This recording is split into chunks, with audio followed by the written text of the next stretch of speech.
Hola estudiantes, prosiguiendo pues con la modalidad de estudios a distancia que estamos aplicando en nuestro colegio, vamos a iniciar con el estudio o proseguir con el estudio de física.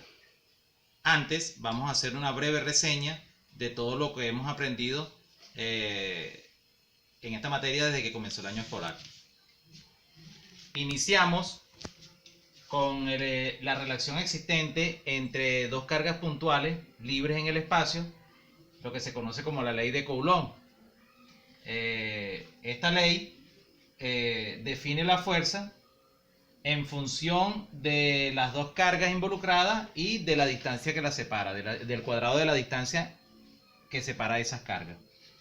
Una vez estudiado la ley de Coulomb, pasamos al estudio de lo que es el campo eléctrico, y lo definimos como la fuerza por unidad de carga, y también para una carga puntual la relación existente entre la carga y el cuadrado de la distancia que la separa. Una vez que ya trabajamos con lo que es el campo eléctrico, pasamos a nuestro primer escalar, es el potencial eléctrico. Como ustedes aprendieron, se trata de una magnitud escalar. Se define como el trabajo necesario para transportar una carga desde el exterior de un campo eléctrico hacia el interior de él, y también para el potencial debido a una carga puntual, la relación existente entre esa carga y la distancia que la separa de una carga de prueba. Una vez comprendido la relación entre las cargas, el campo eléctrico y el potencial, pasamos a definir lo que es la corriente eléctrica.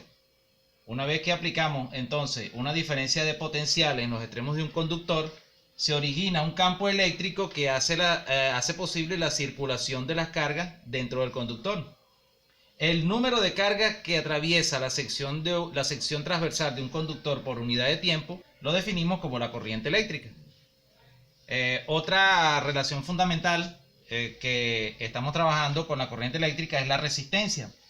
Cuando iniciamos el estudio de la resistencia, aprendimos lo que es la ley de Poilet, que relaciona esta unidad, que es la letra griega O, se conoce como el coeficiente de resistividad, y depende de la naturaleza del material con que se fabrica la resistencia. También depende de su longitud y del área de la sección transversal. La resistencia, aprendimos también que se trata de un dispositivo cuyo único fin es limitar el paso de la corriente eléctrica dentro de un circuito. Las últimas tres relaciones fundamentales las resumimos o las relacionamos con una ley fundamental dentro del estudio de la electricidad, que es la ley de Ohm. En orden de aparición, según venimos estudiando, la diferencia de potencial, la corriente eléctrica y la resistencia. Con esta relación asociamos resistencias en serie y en paralelo, y aprendimos a calcular pues el voltaje, la diferencia de potencial entre ellas y la corriente que circula por cada resistencia.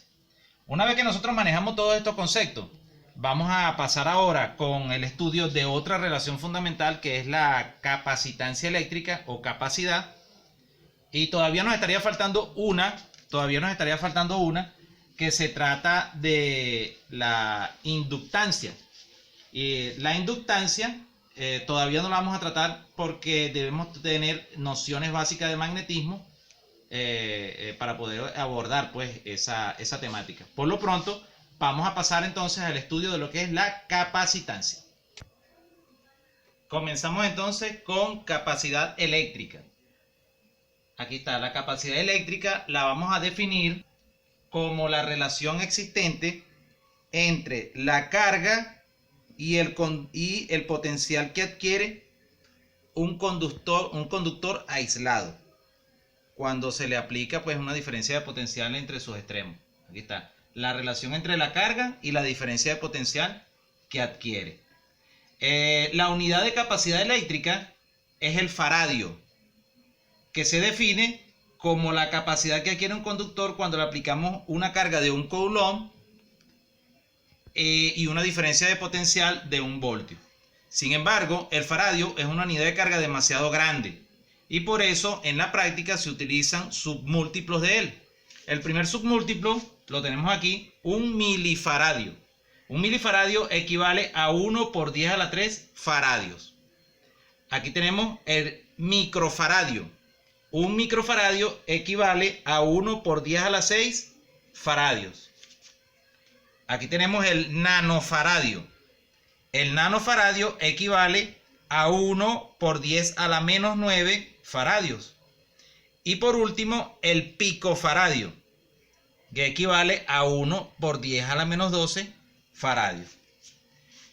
Tratándose de capacidad eléctrica, vamos a distinguir entre dos tipos de conductores. El primer tipo es la esfera. Si nuestro conductor es una esfera, ¿verdad?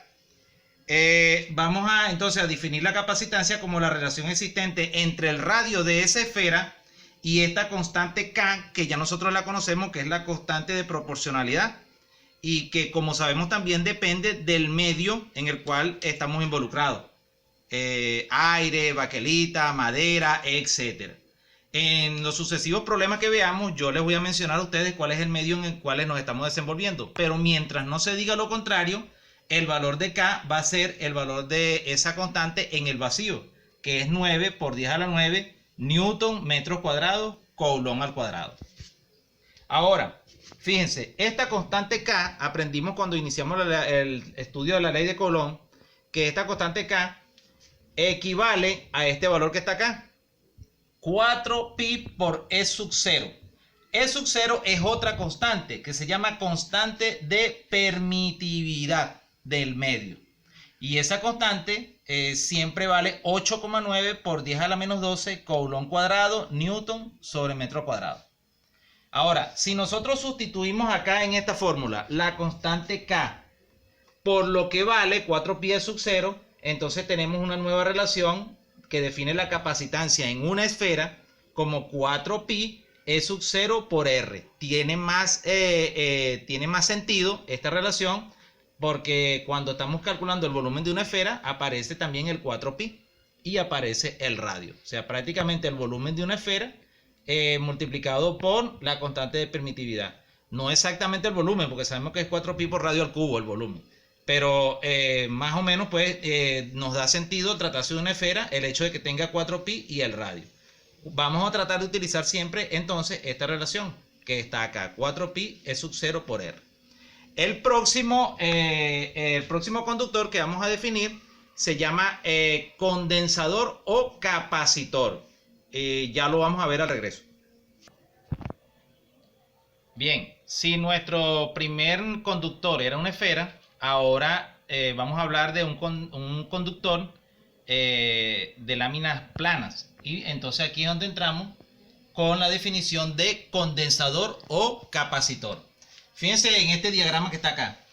Un capacitor o condensador, ¿verdad? Es un sistema formado por dos conductores que generalmente son dos láminas paralelas, así como estas que están acá, separados por una sustancia aislante.